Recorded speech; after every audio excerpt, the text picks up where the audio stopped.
Welcome to the Louisville Urban League's Workforce Wednesday, a 60-minute virtual series led by the region's top corporate recruiters, offering leadership development and professional trainings.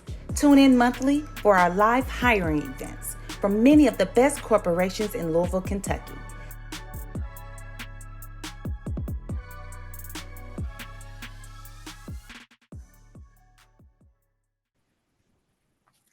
Good afternoon. My name is Patrice Berry, and I am the Assistant Program Manager of the Urban Seniors Jobs Program here at the Louisville Urban League. I want to thank you all for joining us on our Zoom and Facebook today. We have a great Workforce Wednesday planned. On today's Workforce Wednesday Professional Development webinar, we have Ms. Bethany Florick, who is the Vice President of Human Resources at Greeley and Hansen. Greeley and Hansen is a global engineering, architecture, and construction company. She also works with our Kentuckiana Builds program, sponsoring cohorts, mock interviews specific to water engineering. I'm now going to turn our presentation for today over to Ms. Florick. Thank you so much for joining. Great. Thank you so much, Patrice, and hello to those viewing in the current Kentuckiana Builds cohort. Good morning, good afternoon. As mentioned, my name is Bethany, and just to give you a little bit more background, I'll be wearing, as we talk today, more of my recruiter hat, and that's how I started my career. And so over the course of the last 15 years, I've interviewed hundreds of candidates, hired hundreds of individuals. And today we're going to be talking about something that, I have to do it as a recruiter in terms of negotiating with candidates, but also want to, kind of give you a sneak peek into the mind of a recruiter and how to work with them to really negotiate the best offer when it comes to a new position, when you already have the job and maybe it's performance review time and you want to discuss taking on more, what that means financially for you and recognition, how to ask for a raise, how to set yourself up to do that. So a little bit about me: started my career in HR, in recruitment, with a team we might all know, the Philadelphia Eagles. And that's how I got my start. From there, I went to work for the Walt Disney World company. And from there, worked at an organization called Aramark, which is specific to food, beverage, uniform services. And in that role, I was hiring chefs, cashiers, utility workers, housekeepers, and I'm in Chicago. So these folks were working at McCormick Place, our convention center, universities, executive dining locations, Wrigley Field, really anywhere where food or bev was going to be sold. I did make a career change and entered 13 years ago the engineering, architecture, and construction space. And that's really because I was seeking, I wanted a challenge. And that's why I think a lot of you might be in the Kentuckiana Builds program. You're looking to change your career. You're looking for a challenge. You want to gain new skills. Those were all the same reasons of why I joined the construction industry as well. So yeah, I'm pleased to chat with everyone today. I'm going to share a presentation so that we can all kind of track together. And if we can't see, just let me know. But all right, so I want to start with just kind of laying the ground level from a wage gap perspective. And a lot of times we talk about wage gap and how that impacts women in the workforce, but wage gap also impacts men, especially men of color. And so it's not just women, but the data speaks for itself in terms of women compared to their male peers in the workforce being not paid at the same rate, and especially the numbers start dropping when we talk about women of color in the workforce.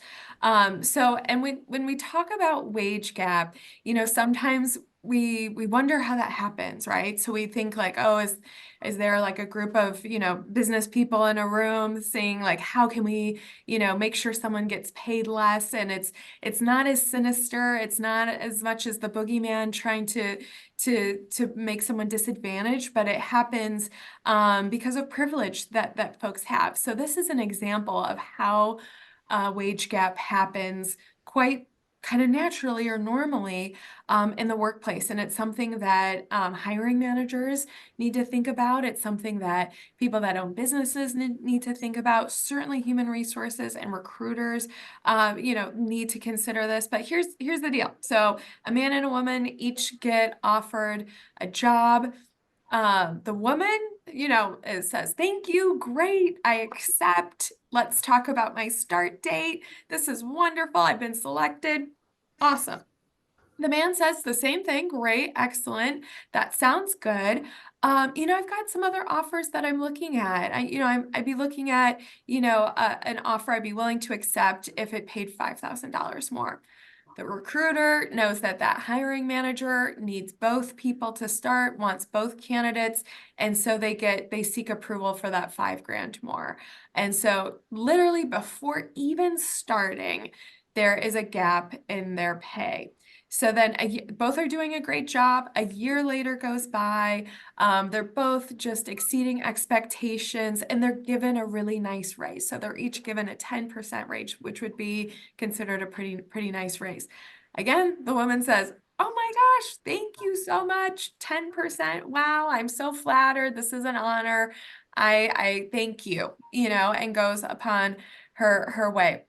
Now, a 10% increase is going to impact, is not going to be the same. It might be the same percent increase, but because they're making different amounts of money, that 10% is going to impact the man's salary in a bigger way because it's 10% on his $5,000 more salary.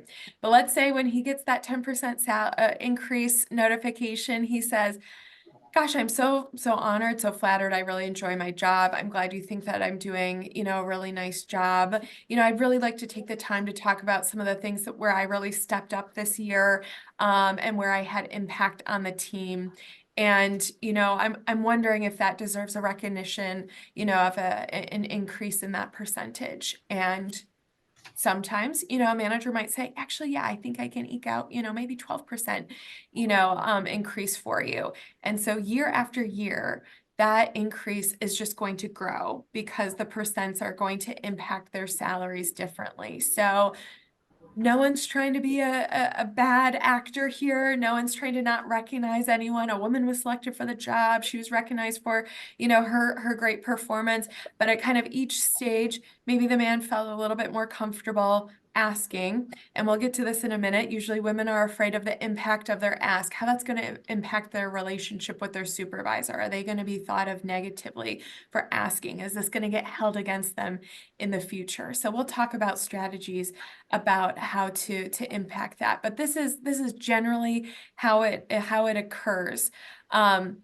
And I also see this happen, at the time of hire when we put out our expectation for what we would like our salary to be.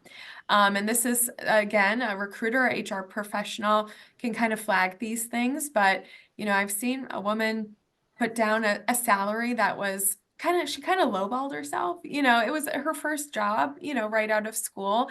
And she put in her salary expectation, kind of a below the bar. I mean, it wasn't wildly below the bar, but probably like 10 grand from a peer perspective. And the managers, she was definitely qualified. She was great. She nailed the interview. She was going to get the job. And her managers were just almost giddy because they were like, oh, this is awesome. She only wants, blank amount. We'll be able to save this money and this is great. And it's like, come on, is that really the right thing to do? So there certainly are companies and savvy companies that are looking for this, have checks and balances in place so that we can protect candidates from doing this. But it's another, a point in time where we might be undervaluing ourselves or afraid to ask for something that we believe that we certainly should be able to command in terms of our rate of pay or our salary. So what what we all might want to take away from these examples are that we need to advocate for ourselves, because if we are not going to advocate for ourselves, we're leaving it up to hoping there's a recruiter looking out for us, or an HR person approving an offer, looking out for us, or a hiring manager looking out for us. And that's not always going to be the case. So we have to learn how to advocate, just as that man in that example had no problem advocating for himself. So there's many different times when we might need to do this. So especially at a time of a new job offer, anytime you want to ask for new or more responsibilities, if you're going to ask for an increase, and we're going to talk about how to ask, because we need to do it in the right way to set ourselves up for success. Anytime you receive a promotion, annual increase, or review time would be moments to advocate for yourself. And we will talk today about how to do that.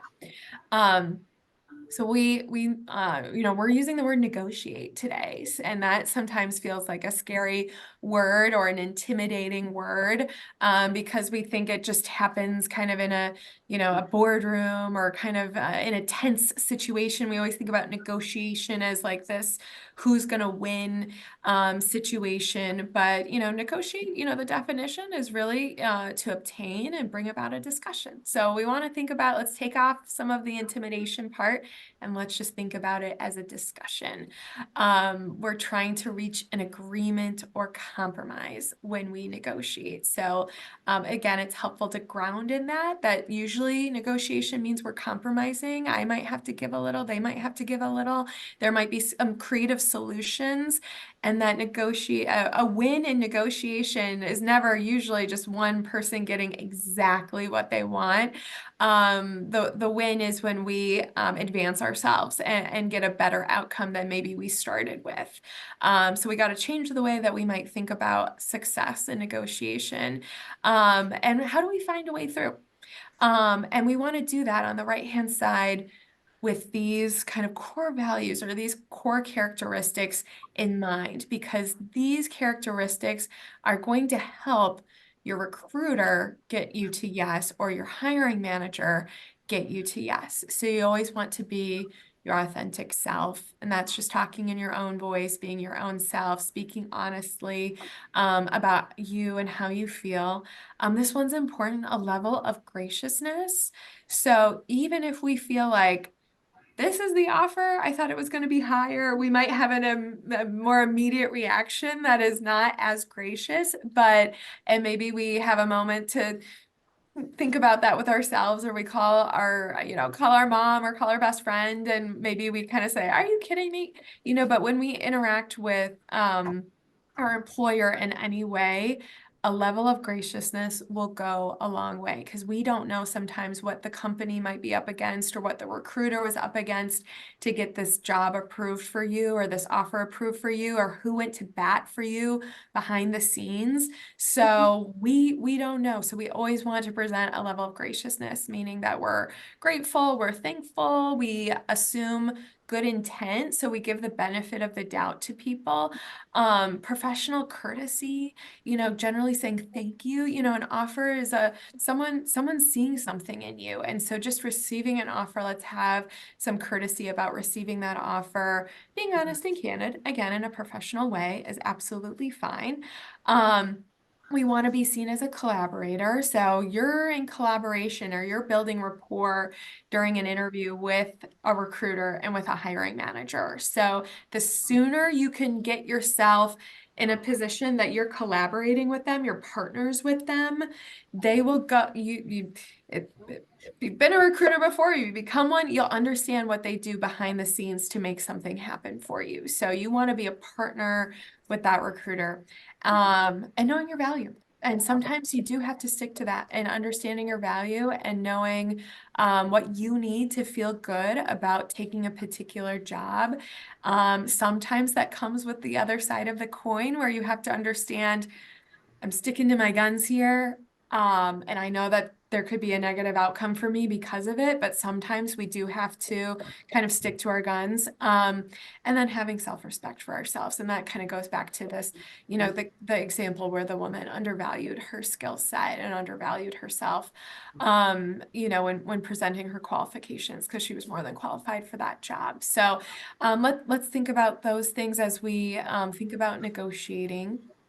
So the first point in time when we can, kind of negotiate, we usually think of is for a job offer, right? So, and usually folks think about negotiating the job offer once they've received the offer. And I want everyone to think about, we don't start negotiation once we've received an offer. We start negotiating in a way from the first point of contact that you have with that employer. So that first conversation you have, whether it's an interview, whether it's a phone screen, that is the first point in time where we can start positioning. And it's not going to be as direct. It's not going to be you just straight out and not coming out with maybe a salary that you're interested in, but there might be some appropriate times that come up.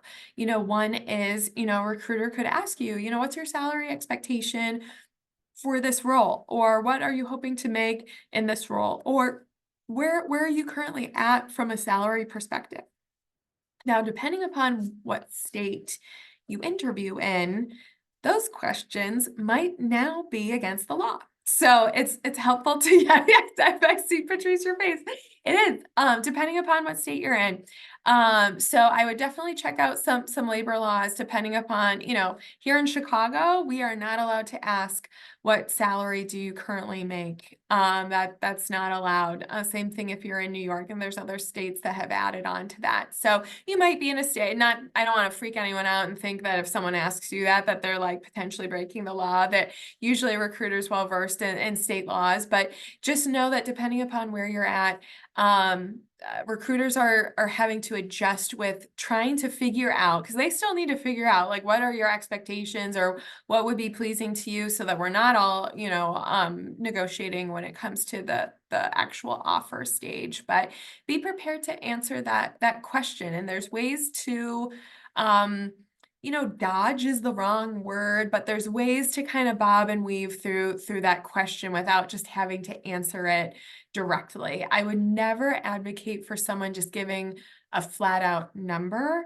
And it's always better if you can flip the question on whoever's asking it to you. So whether it's the recruiter or the hiring manager, you could always say, well, certainly, I have a lot of qualifications and I've just received, some additional certifications through the Kentuckiana Builds program.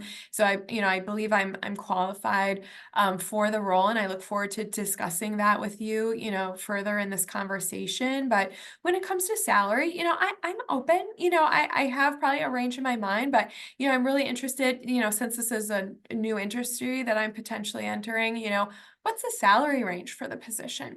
And then you kind of flip it on them a little bit to answer, and they're hopefully going to give you a range of some kind. And that at least gives you a starting point to know, like, okay, they're going to pay between, 15 to 18 bucks an hour. I was hoping for 20. So let's see, kind of where we can get from there, but at least get a range in the first one so that, is this like kind of dead on arrival? Is this lower than I thought it was going to be? Are they lowballing me? So I would try to flip it on them by saying, I'm open. I can certainly go into more details, if need be, on what my expectation is, but I understand I'm either rejoining the workforce or I'm joining a new industry. So I'm open-minded, but I'd be really curious if you could share, a starting salary range or a starting range for me, and that'll help me determine if this is a good match for me.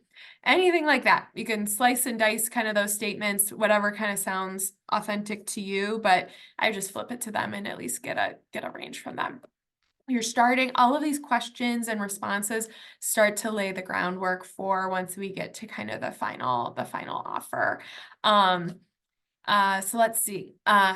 Kind of what I've already discussed, use the recruiter, use the HR person. They can absolutely be your friend here, and you'll know, depending upon who you're working with. Some recruiters are extremely transactional, some are taking an interest with you, but, if we think about it, it's in the recruiter's own self-interest. If you are the selected candidate, it is in their own self-interest, meaning they will get an accolade or they will get a praise or they will meet a metric for getting you to accept the job. So they are invested. If you are the selected candidate, they absolutely want to make that happen for their manager or the hiring manager for their company.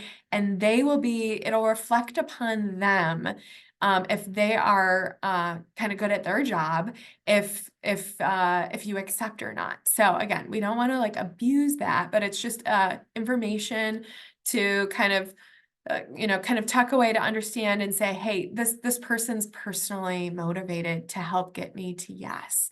And so the more that you can be a collaborator with them, and share information with them, not hold your cards too close. A recruiter wants to know who you are and what you're about and what you're interested in. And there's nothing more frustrating than being a recruiter and then at the end of the day, presenting an offer, we're all emotionally tied to this. And then the person's like, oh, this is completely off of what I was looking for. Or this isn't going to meet my expectations. Or, somewhere along the line then that says there was a complete miss. By the time you get to offer, everyone should kind of be knowing where this is going to land and feeling good about it. So use relationship building skills to partner up with the recruiter. The third bullet. So this is a great one to also remember, that we can negotiate for things other than our wage rate, or our salary. So there's other things that we can potentially negotiate for where there might be a little bit more wiggle room. Sometimes every company is different. Sometimes there's flexibility on salary. Sometimes there's just not, depending upon the position, if it's a starting salary in the position.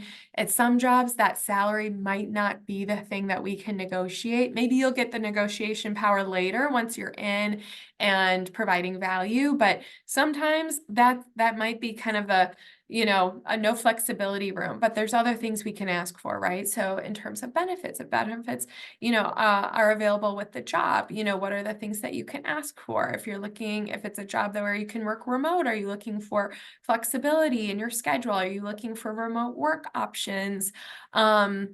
There's a lot of things when it comes to benefits that would suggest or ask about. Leave time is one. Sometimes, again, leave time's, a standard, thing that's provided, but sometimes there's wiggle room. Or if the recruiter, because they can get pretty creative. So if they know, gosh, the salary is, I know it's going to be a lateral move for this person, so I've got to sweeten the pot with more leave time, flexible schedule. Maybe they can help negotiate in a salary review 6 months into the position. So sometimes that's available to say, hey, I know you've got to spend some time onboarding me and training me and getting me in the job. So I, as a good faith effort, I would be willing to accept this position if there was a 6-month review that could happen. And then it kind of puts it on you. Then you've got to perform and you got to overperform to be able to say, hey, 6 months happened. I was a quick study. You didn't have to invest too much time in training me. Here's what I've been able to achieve in a short amount of time. I think I'm eligible for, this review after 6 months. So keep that in mind. More things to interview than just salary. Again, this is where we're going to lean on professional decorum, graciousness. We always want to say, wow, this is really exciting, or this offer, sounds really good to me. I think we're really close. Here's what I'm thinking, since we're, the salary is maybe a little bit less than, I know it's within the range that you presented, earlier. It seems like it's on the low end, and I'm, potentially it's because I'm new to this, field or whatever, but I do believe that I'll be able to prove myself in a short amount of time and that I will be exceeding expectations here soon. So, is it possible that in my offer it could include a salary review at 6 months based upon my performance, because I intend on, kind of wowing everyone. And so something like that. So we want to say thank you. We want to be respectful. We want to not come across as, too entitled or demanding, but we want to show, expression of thanks and say, hey, I know you're really working hard to make this work for everyone. Here's something for me. If you can make this happen, I'd be an automatic yes. So a recruiter is going to love that statement. And that's sometimes what we would use with a candidate to say, hey, because they might have other job interviews that are going down. If we really wanted to lock in a candidate and get them to stop interviewing anywhere because we didn't want them to get another offer, we would say, hey, this offer is going to be contingent until, Friday, but here's what we're going to do. Because we're asking you to stop interviewing at other places, we're throwing in blank, or we're going to come higher in at your salary at blank to get an answer. So you can flip that strategy on them to say, and they like, if you say it, you absolutely have to do it. So if they do come forward and they meet your expectation of what you asked, then it would be very unprofessional to then back out of that. But if you're for sure this is the job you want, the offer's so close, you just need a little bit more. If you're saying, hey, we are so close and I'm so excited that I'm the final candidate. This is a company I really see a future at. Every interview, I've just been more excited about this role. Here's the deal. If I can get $2 more per hour, you've got my yes, and that the recruiter is going to use that to go back to whoever they need to get approval from. Because usually a recruiter, sometimes they have like a little wiggle room that's within their authority to approve, or they either have to go to their supervisor or they need to go to the hiring manager. And so what you want to equip that recruiter with is an absolute. So if they say, we got them, we just need $2 more an hour, they've promised me a yes. That gives the manager some concreteness to say, yeah, make it happen. We got this. Or to say, I can do one, see if they'll take $1 more an hour, so if you really want the job and they're very, very close, give them something that provides them a level of certainty, if you can. Okay, so these are some examples of what you can say to, have conversations with your manager or in the recruitment process. And so this is using some of those core values that we talked about, some of the graciousness that we talked about. So the first one, I'd like to discuss my value to your organization and my salary expectations. Who is the best person to have that conversation with? And I would kind of say you could ask the person, are you the best person who I should be having that conversation with? You want to include, if you are talking to the recruiter, that it doesn't sound like you want to go over their head, because they might say like, I am, like you're talking to them right now. So we don't want to make it sound like you're thinking you're like a big shot and need to go over their head, but just to say, at what point of time would it be appropriate to talk about salary expectations or salary range? And I'm assuming it's you, that is going to be the best person to talk to, but I know every company is different. If you could guide me in that would be great. The second, sentence being with the combination of my track record and my qualifications, I would ideally like to land at blank, whatever that is, but I'm open to a range of blank. And that shows them where you're at, where your interest is, but that you also have open flexibility, because we don't want to, if you really want the job, we also don't want your expectation to box you out of that. If they're like, oh, you're already higher than our range. So that's why I would always at first try to flip it so that they tell you the range first, and then you can tailor what you say back based upon what they say. Third one, I'm really excited to work here. I know I'll bring a lot of value. We are very close, on this offer. I'm honored to receive, this offer to join your company, but I was expecting to be more in the blank range based upon my experience, my drive, my past performance. Can we look at a salary of blank for this position? And then lastly, I really enjoy working here. This would be if you're already an employee. I really enjoy working here, find my projects interesting, challenging, they're meaningful to me. In this last year, I've been feeling that the scope of my work has expanded quite a bit. I've taken on blank, blank, and blank, give examples. I believe my roles and responsibilities and contributions have risen in the past year as a result, which I'm really proud of myself for. I'd like to discuss the possibility of reviewing my compensation based upon my impact on the team and this company. So just some examples to get some things started. And you might say, hey, that maybe Bethany, that you can kind of rattle those things off, or it sounds, you're kind of comfortable saying this.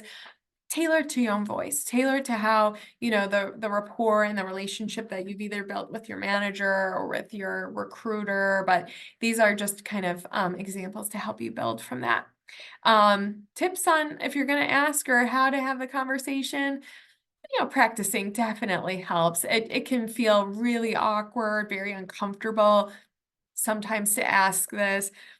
It's easier if you kind of role play this a little bit with a friend or a family member.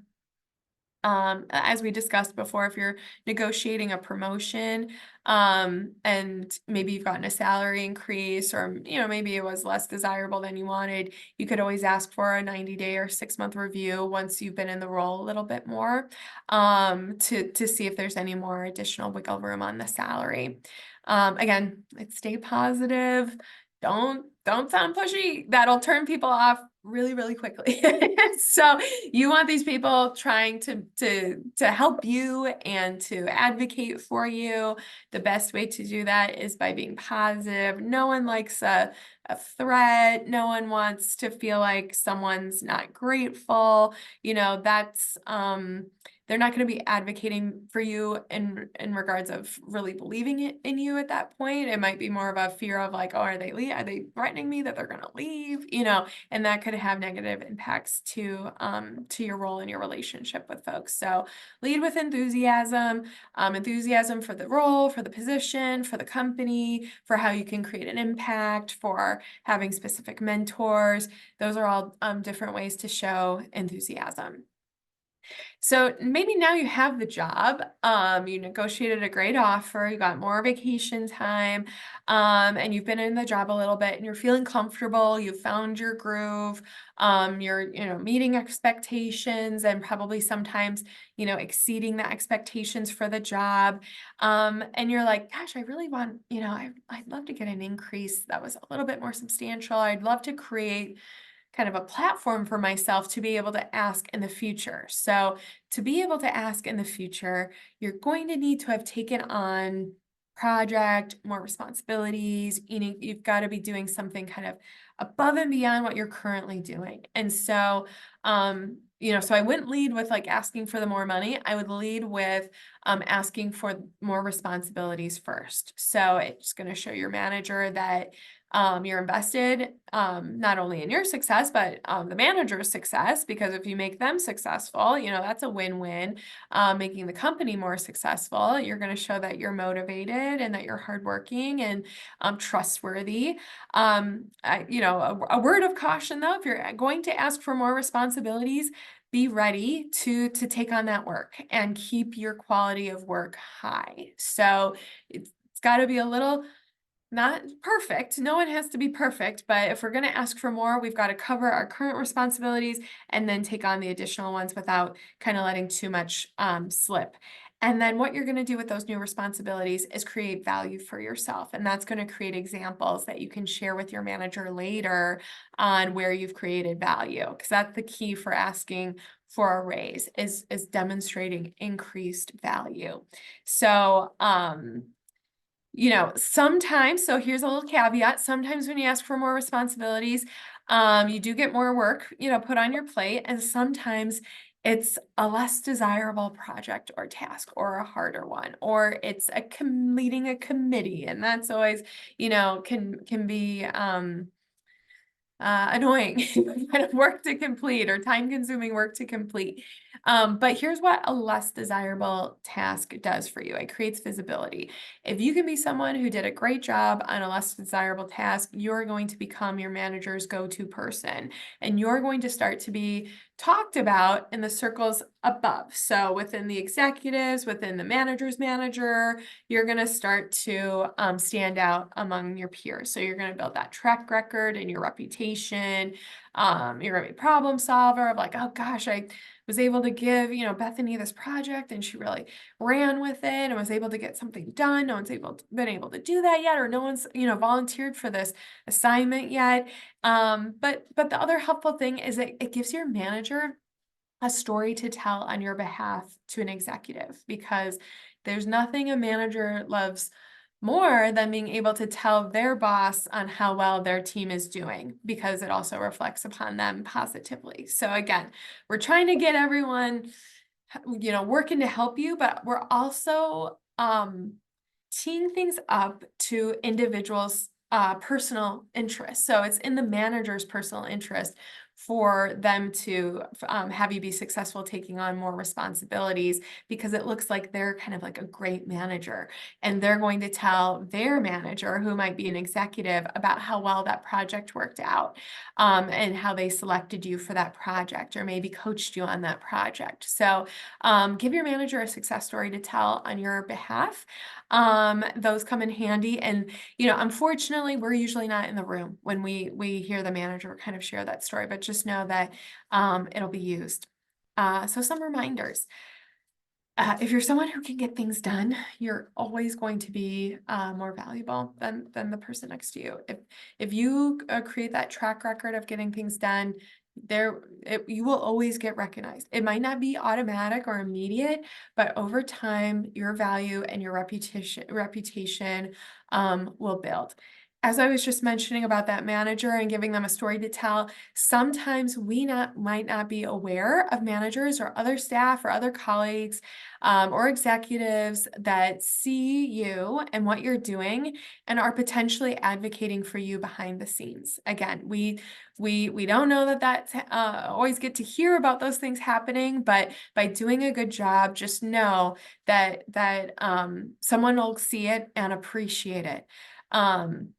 And just a tip, observe executives, managers, supervisors, even, peers that maybe have been in the job a little bit longer than you, that have characteristics that you admire, and start mimicking those. Align them with your own characteristics. Align with those individuals. Spend time with them. Ask them questions. If you see someone's kind of star rising, folks talk about kind of hitching a wagon onto someone. Look out for those people who seem to know how to get things done or have the admiration of others. That's generally someone that you want to kind of be in touch with.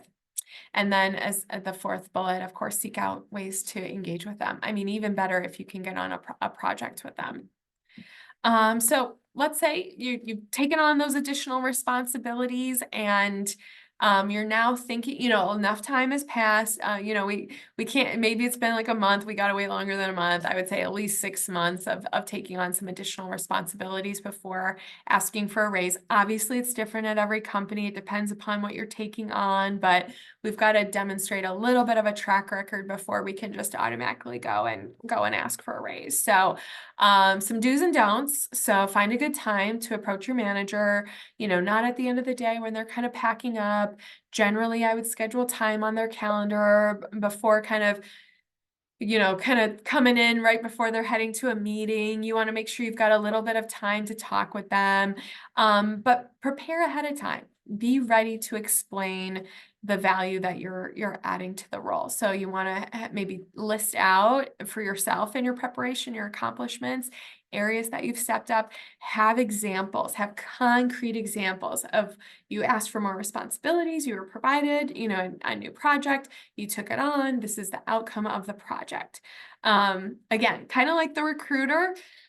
Now we're negotiating with someone else, but again, we want to make it as easy as possible for your manager to go to bat for you. So if you've made their lives easy, if you've taken on something that no one else would take on, if you've seen an improvement in the speed in which something gets done and that cuts time and cost, that makes it very easy for your manager. Again, someone's always going to have to go to someone else to get things approved. At every company, it's different. So they might have to go to their HR business partner. They might have to go to their boss. Maybe they own the company. Maybe it's a smaller company, so maybe they can approve things. But generally, they're going to have to go to someone else. And you want that person, you want the manager to have the story and the facts to be able to go and say, hey, Bethany, I've got this employee. They are really doing an outstanding job. If you remember, we brought them in on the lower end of the range because they were new to this industry. And it's been 6 months. They've taken XXX on. They're doing an amazing job. They're actually outpacing, some of their peers in terms of workload that have been in this industry for a while. So I think we've got to make a salary adjustment for this person because they're really doing an excellent job, in this role. Anything that you can do that makes it helpful for them. And then as a little reminder, we might view our managers like they have all the experience in the world, or they've handled these conversations before, but sometimes might be a new manager, and maybe this is the first time that an employee has ever approached them about getting a raise, or they might just be kind of a laid back or low confrontation person, and they view this ask in an uncomfortable place. So just remember, your manager might be just as nervous as you are and not know how to respond. And so that's another kind of out that you can give them that would be kind and would be generous to say, I don't need a decision today. Certainly, I really enjoy my position. I really enjoy being on your team. It was just something I'd been thinking about with all of the additional responsibilities that I'd taken on. And I know you gave me a chance when you gave me this position, but I really think I've demonstrated myself. But again, I don't want to put you on the spot at all. You don't need to respond to me today, but something, I really wanted to make sure that you heard from me. And, I trust that I can have these kind of conversations with you. Because usually a manager will think like they immediately have to say yes or no, or, you know what I mean? Usually, again, they're going to have to go back somewhere and get approval before they can talk to you. So if you kind of give them that out ahead of time, they'll be grateful for it. So some don'ts, and this is what I see a lot. So using a peer's salary as your own leverage. So sometimes we might ask a colleague, people might be talking about their rates. We might, come upon, a listing of people's rates, and we see someone else's rate, and we might have a knee-jerk reaction. We might feel like we got punched in the gut because we saw someone else's salary.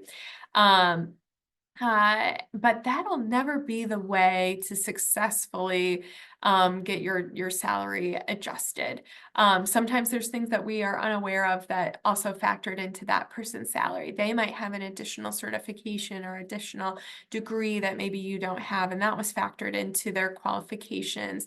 So that wouldn't be, obviously, equity is the name of the game here, but in terms of seeking out an increase, I would lean more on your examples of how you've contributed to the company versus saying, I saw Bethany's salary and I want her salary.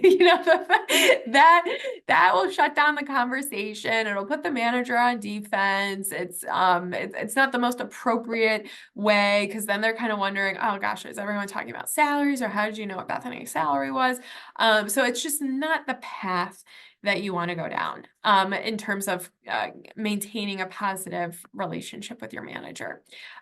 Personal needs. So, I've seen this, and no offense to the men on the call, but I've seen a lot of men and they every year they'll negotiate their salary at the increase time. They don't care how often or how frequent they ask, or they just asked last year. They just literally don't care, and they have no qualms about it. But and I don't blame them for that, but I always say, hey, can I give you some advice? Can I take off my HR hat right now, and can I just give you some personal advice, friend to friend?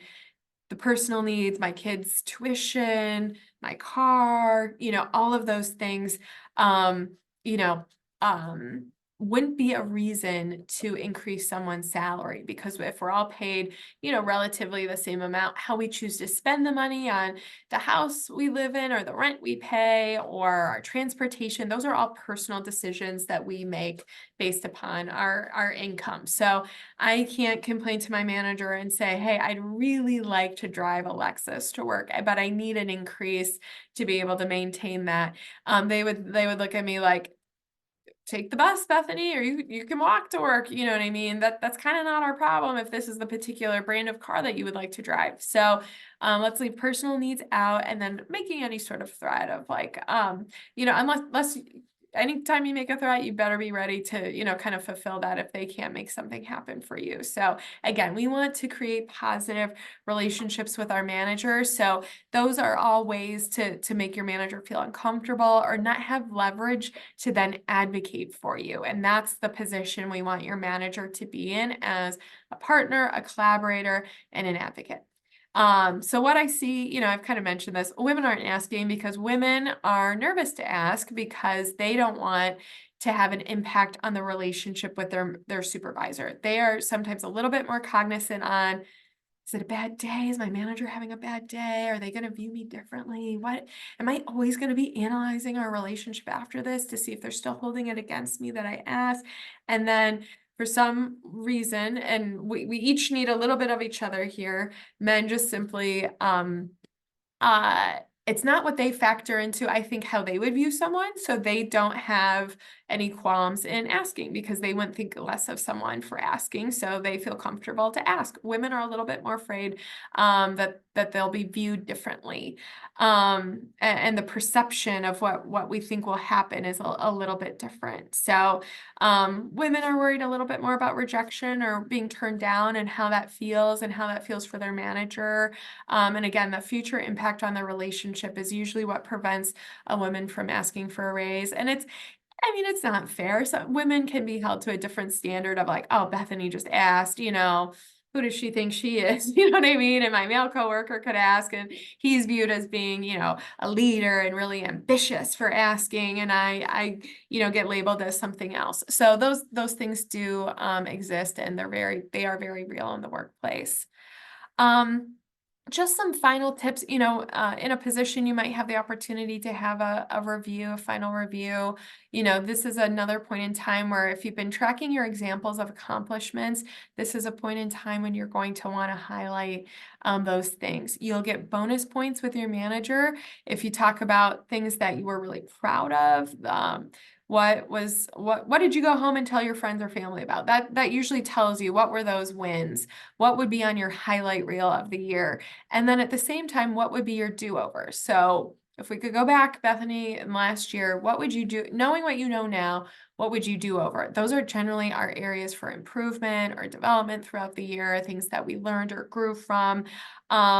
And the bonus point comes if you talk about what you learned from the do-over to say, if I could go back in time, I really wish I completed this task by doing X, Y, or Z because I saw the way I did it didn't get blank accomplished in the way that I wanted to. So learning from your do-overs and articulating that in your meeting will help you. Lastly, resources to help you when it comes to more responsibilities or just getting transparency about your pay. Supervisor is always a good place to start. Supervisors tend to get upset sometimes if you go somewhere else for information, but HR department's available for you. If you have a mentor, both inside or outside of your workplace, and then a sponsor, you'll hear that term as, someone who's kind of a senior level executive advocate of you. Sometimes folks can have a sponsor in the workplace. So some final thoughts. I know we're coming up on time, and if anyone has any questions, I'd be so happy to answer those for you. But some final thoughts. The first one kind of makes me laugh, but just because I'm like, final thought. There's women know this. There's a really special place for women, and we all know where. For those of us who don't help other women in the workplace. Be a woman that is not competing against other women in the workplace. Be someone who is paving a path for other women in the workplace. There's enough seats for everyone. This is so true. Men apply for a position or a promotion when they believe they have, research shows, about 60% of the qualifications. They're like, okay, cool. I'm qualified. I'll go for it. No problem. Women wait until they feel 100%, but research is now showing 110%. So women tend to feel like they need to be overqualified, that they would already do an amazing job in the promotion or in the new position from day one. And that's the only way where they'll feel comfortable in applying for a job, is if they've already got it mastered. They're already going to be good at it. A man is more open to taking on a risk and then proving himself a little bit later. So think about that if you're feeling a little bit of imposter syndrome, or you don't think you're qualified. Just remember, a man is when a man is hired or promoted, it's not necessarily that they're more qualified than you. It's that they were open to taking a greater risk. So you might have the same amount of qualifications or more, but they were open to either the rejection or the risk that might come with putting themselves out there. If you're not on LinkedIn, absolutely use LinkedIn for open positions and building your professional network. And just a little food for thought when it comes to interviewing. A lot of times men will be screened for the potential that they have, and women are screened for their past performance, but also personality. Oh, she was really outgoing. She seems really nice. Sometimes feedback that you hear after a woman is interviewed. I don't think I ever heard about a man being outgoing, after an interview. They could be quite introverted and quirky, but they are screened for their potential. Okay, so wanted to I'll stop sharing my screen and open to, it looks like maybe we do have a question either in the Q&A or the chat that I'd be happy to discuss. Okay, great. So it sounds like someone was giving some feedback they liked about the mock interviews. Okay, cool. Anyone have a question or a scenario that they either wanted to share or ask a question about? Thumbs up. I see. Okay, cool.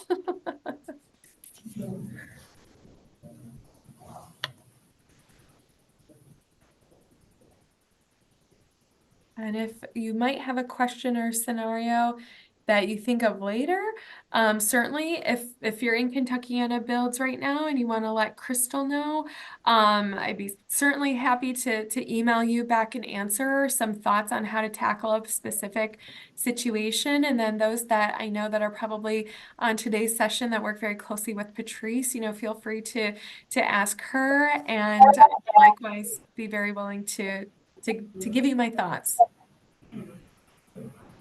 Well, Ms. Florek, I think this was just amazing. Thank you so much for all of this great knowledge. I really like what you said about starting the negotiating process at the first point of contact. Honestly, if I go on an interview, I'm not really thinking about the whole pay until I actually get the job, get the offer. Right. So I like that a lot. No. Thank you, Bethany. Awesome. Thanks, Crystal. Thanks, everyone. Have a great day, okay? Thank you. Have a great day, Bethany. Later. Thank you, Patrice. Thank you. Bye.